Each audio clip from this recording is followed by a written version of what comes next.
पश्चिम Bengal Asansol north विधानसभा इलाके के कल्ला मोड़ स्थित सैकड़ों की तादाद आदिवासी समाज के लोगों ने एक जनसभा का आयोजन कर एक विशाल रैली निकालकर आसनसोल नॉर्थ थाना को एक ज्ञापन सौंपा।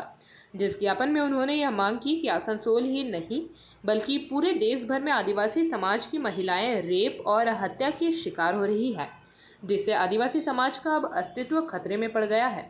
उनकी सुरक्षा पर सवाल उठ रहे हैं।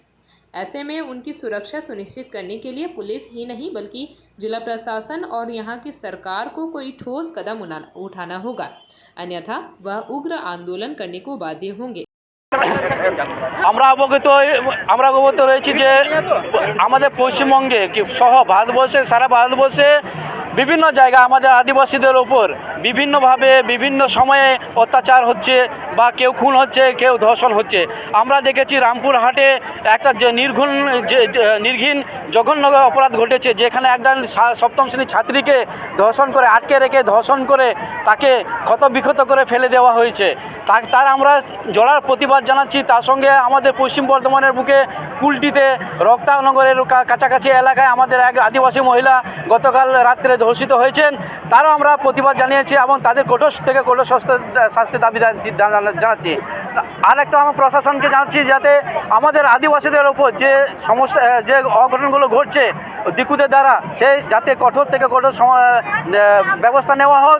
যদি সেই কঠোর থেকে কঠোর ব্যবস্থা না নেয় তাহলে আমরা ভবিষ্যতে এই আন্দোলনটা চারিদিকে ছড়িয়ে যাবে। শুধু আপনারা সকলেই অবগত আছেন, আমাদের 18ই আগস্ট যেটা হয়েছিল রামপুরহাটে, বীরভূম জেলার রামপুরহাটে একটা 13 বছরের একটা মেয়েকে, নাবালিক মেয়ে যে শুধু ক্লাস সপ্তম শ্রেণীতে পড়ুয়া, তাকে খুবই নৃশংসভাবে মানে কী বলবো রেপ আর ধর্ষণ করে মানে মার্ডার করা হয়েছে।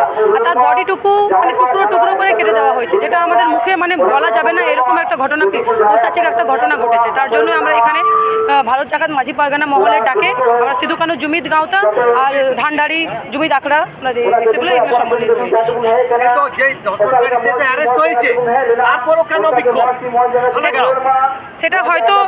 সেটা হয়তো প্রশাসনের কোথাও কোনো গাফিলতির জন্য এটা হচ্ছে, হয়তো হচ্ছে না, ওটার জন্যই হচ্ছে। আমি জানি না, আমরা আমরা বিচারের দিক থেকে কেন, আমরা সব দিক থেকেই বঞ্চিত। আমরা পড়াশোনার দিক থেকে বলুন, আমরা হয়তো বেশি পড়ছি বা হয়তো আমরা বেশি শিক্ষণীয় হয়ে যাচ্ছি, সেটা হয়তো আমরা সমাজের চোখে মানে কি সহ্যজনক হচ্ছি না। সেটা হয়তো কোনো রাজনৈতিক নেতা বলুন বা প্রশাসনের কোনো দিক বলুন বা কেউ চাইছে না যে আমরা আদিবাসী হয়ে আমরা এগোই। সেই জন্য একটা শিক্ষক আমাদের সাথে এরকম করছে, তাহলে আমরা বলুন আশাটা কাকে রাখবো। হ্যাঁ, আমরা থানা আজকে রাও করেছিলাম। অনেক জায়গায় আপনার जेपी भारत लाइव, भारत की बात जेपी के साथ। वीडियो को लाइक करें, शेयर करें और चैनल को सब्सक्राइब करें।